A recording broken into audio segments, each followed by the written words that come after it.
This video provides an updated demonstration of the COMETTS TFM training simulation system.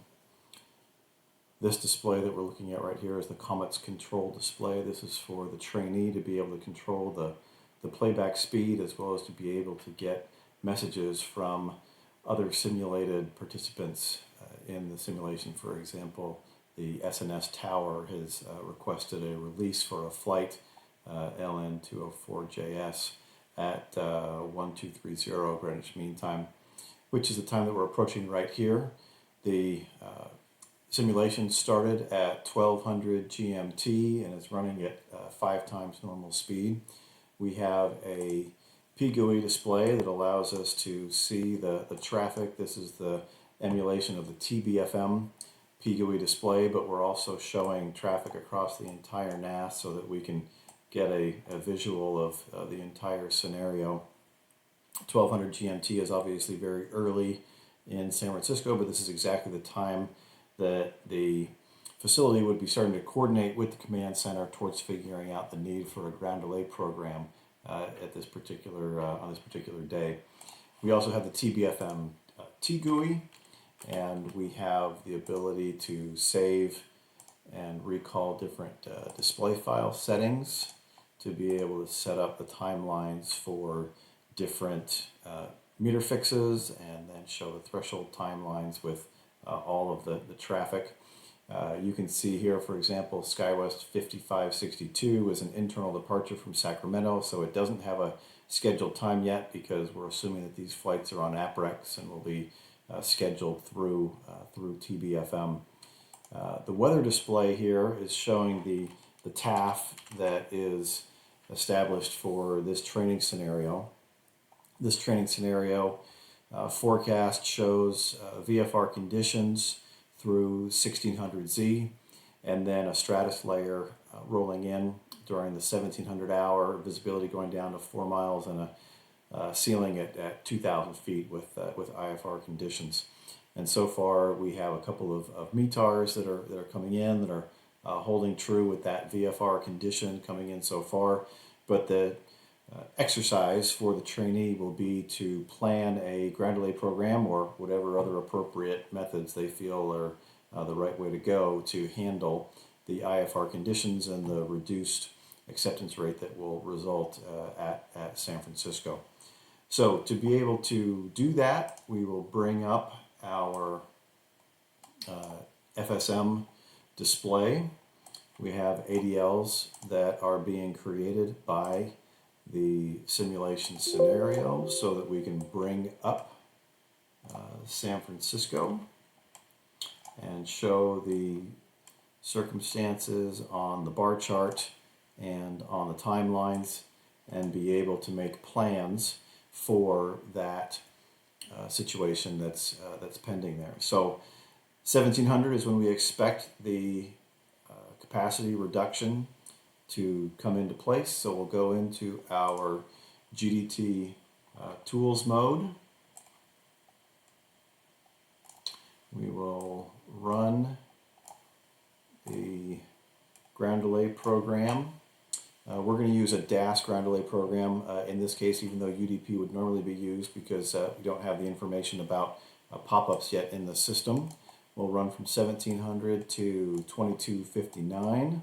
We'll drop the rate during the 1700 hour through the 2200 hour to 36.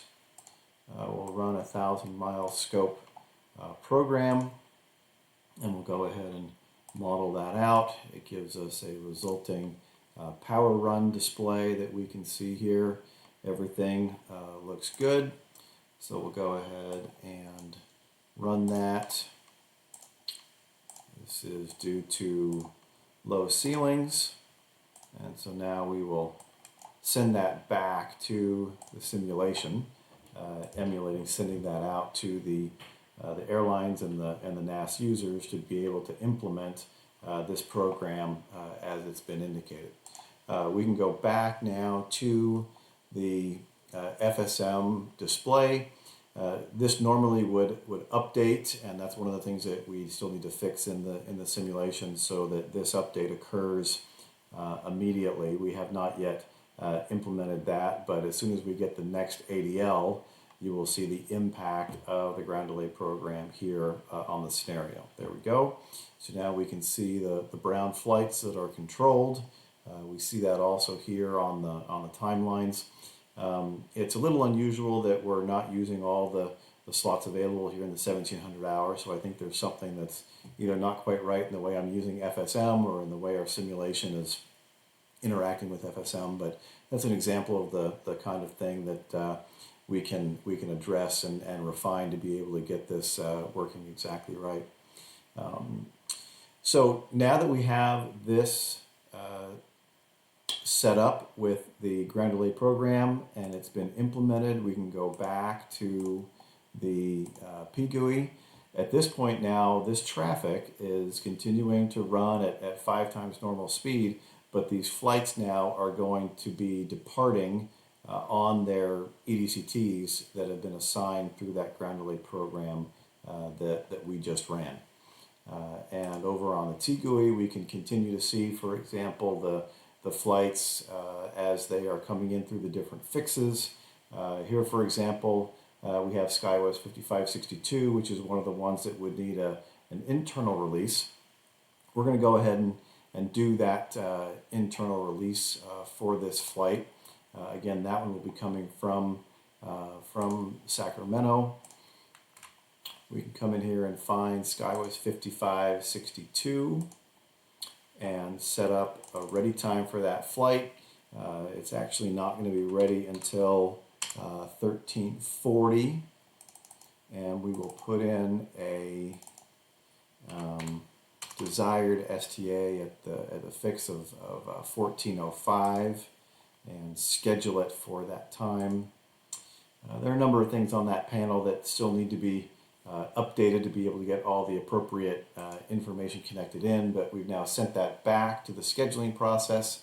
You can see that a schedule has been assigned for that, but actually what's going to happen is in the next scheduling process, that's going to be, there we go. Now it's been updated to the time that we requested for that flight. So that SkyWest 5562 has an appropriate time at the fix, and we'll be able to see that as the time continues to march forward. So let me get back to that in a minute, but first of all, let's revisit where we stand on our weather scenario. Again, we're going to continue to monitor the weather and make sure that the forecast is proving out as we would expect. In fact, in this scenario, what we've done is the METARs will start to come in and indicate that stratus layer is rolling in much earlier than expected. So in about 10 minutes at 1310, we're going to get an updated METAR that indicates that stratus layer is already starting to impact the arrivals. At that point, we would, for example, probably have a message come up here on this display for the trainee that might be from Northern Cal Tracon or San Francisco Tower or Oakland Center, whichever one we want to set up in the scenario is the appropriate one to communicate that message that would be alerting the trainee at the command center that there's a sudden change in the weather, that the weather forecast was not playing out as expected, and that something needs to be done to be able to deal with that situation. So we don't have that message, popping up right here yet, but when we go over here to the weather display, now you can see right there that METAR is popped up for 1310 and shows that in fact we're down to 4 miles of visibility, light rain showers, and a broken layer with the ceiling at 1500. So with that, we know that San Francisco is going to need to go down to about a 36 rate, and with all of this traffic coming in that we can see, that is going to be a challenge. Looking back at the San Francisco FSM bar graph, we can see that both during the 1400 hour and also during the 1500 hour that we're going to have some challenges there. So we're going to want to go in and do a ground stop at this point. So we'll bring FSM back. We'll go back into GDT mode. We will reload the most recent ADL, and now we'll go over to the ground stop scenario. And in the ground stop scenario, we're going to run this just for 1300 to 1400 because that'll give us enough time to be able to work through the problem here. We're going to establish the scope at first here and see if that's enough to be able to handle the situation. So we can model that out. And in fact, we can see that during the 1400 hour, that does in fact handle the situation, and during the 1500 hour, we will deal with that through getting a GDP out quickly to be able to handle that traffic there. So that all looks good. We will run the actual. In this case, we don't have the issue of subs handled in the simulation yet, so that's something that we need to get added so that the training is true and accurate to how actually things work in the real world. But for now, we're going to ignore subs. We're going to go ahead and send these parameters in the ground stop. Again, we're going to ignore the subs, and that's going to be sent out now to the simulation so that the ground stop can be implemented now through the simulation. Again, we'll go back to the mode here of display of the current timeline and ADL, and once we get that next update, we'll be able to see the ground stop traffic.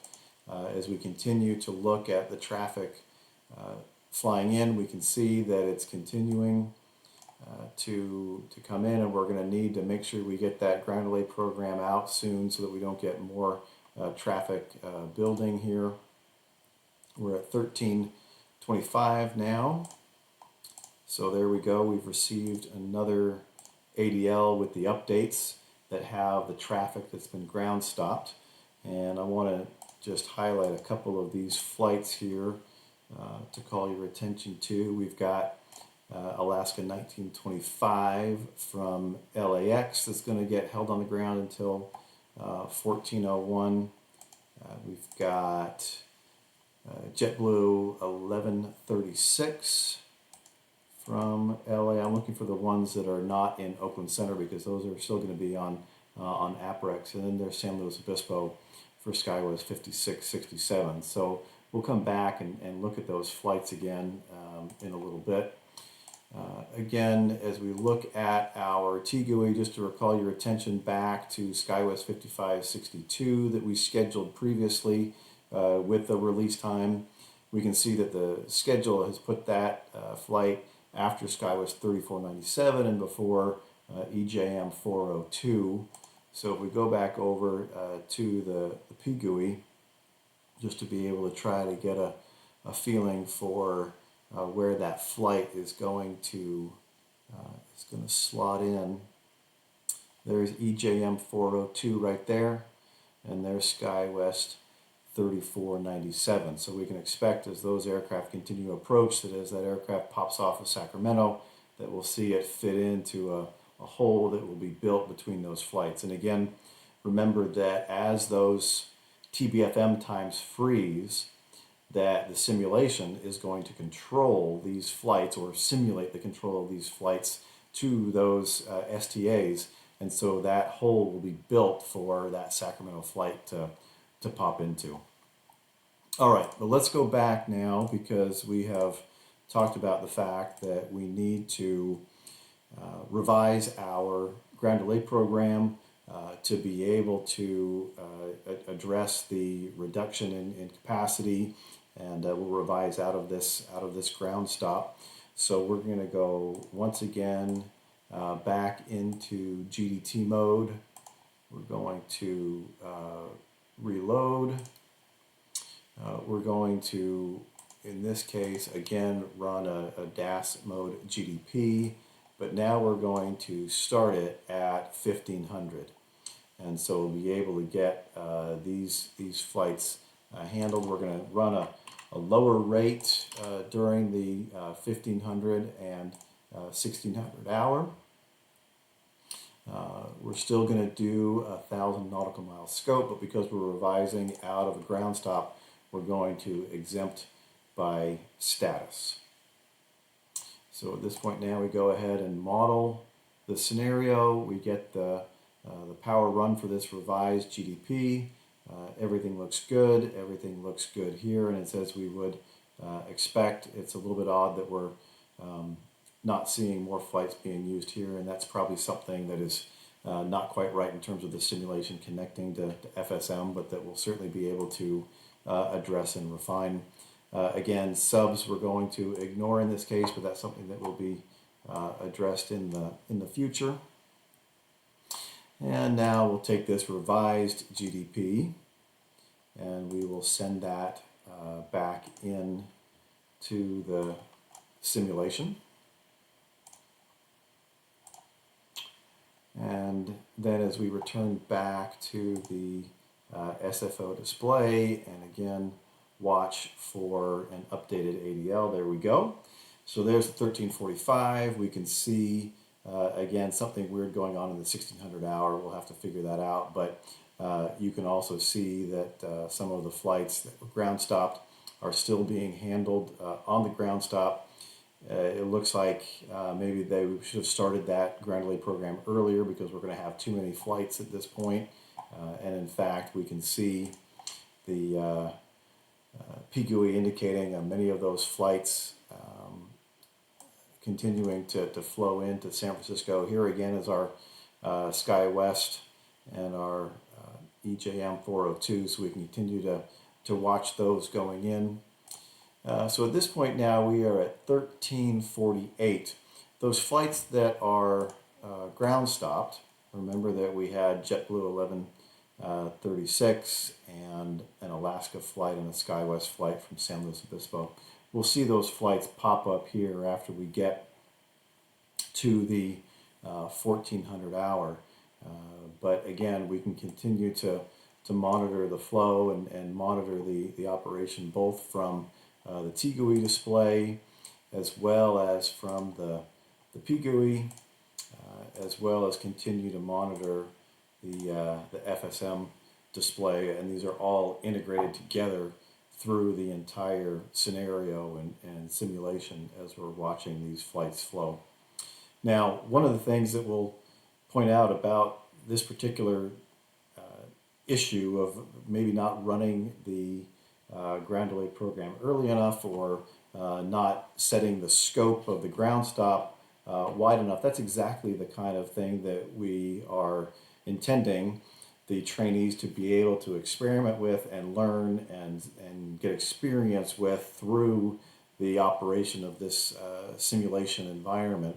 And by using this environment, and as you recall, we've been running at 5 times normal speed this entire time. So literally they could run through this scenario 5 times in the same period of time that it would take to simply observe the scenario once if it was done through observation in real time, and even then it wouldn't be possible to manipulate the data the way we are manipulating it here. I'll switch back over to the PGUI and just point out that SkyWest 5562 has departed Sacramento and has come off the ground and is being routed around to these arrival fixes, and we'll be able to slot right in here between SkyWest 3497 and EJM 402. It's tunneling under a couple of other flights right now as it comes out in this direction. We'll come back and take another look at that. At this point, we're at 1400. We can expect those flights that were ground stopped to be popping off of their respective airports down here in ZLA. So if we just watch for those for just a minute here, we can expect to see those flights coming off. In this case, we probably need to have a little bit more variability. You saw that all those flights popped off at exactly the same time right after the ground stop ended. Although flights obviously do want to get off as quickly as possible after a ground stop ends, it's probably a little bit more realistic if those come off a little bit more staggered, but that's something that can be easily added into the scenario and into the simulation. I'll just go back once again to the SkyWest flight. You can see it continuing to tunnel under some of those other flights, and we'll tuck right in there behind the SkyWest 3497 in front of Flight 402 here nicely. And that pretty much covers the scenario. We've been able to go through a initial ground delay program, a weather scenario that was not as forecast, that forced us to do a ground stop, and then we were able to revise out of that ground stop into an updated ground delay program. I think you see the power of this simulation environment. You also see that there's a few things that still need to be addressed on it, and we are still in the process of developing some capabilities for users to easily select different scenarios and run those. But this would be a significant tool to be able to help traffic management specialists at the command center and at the facilities be able to practice and experience the operational types of issues that arise, and be able to improve the efficiency and effectiveness of traffic management training.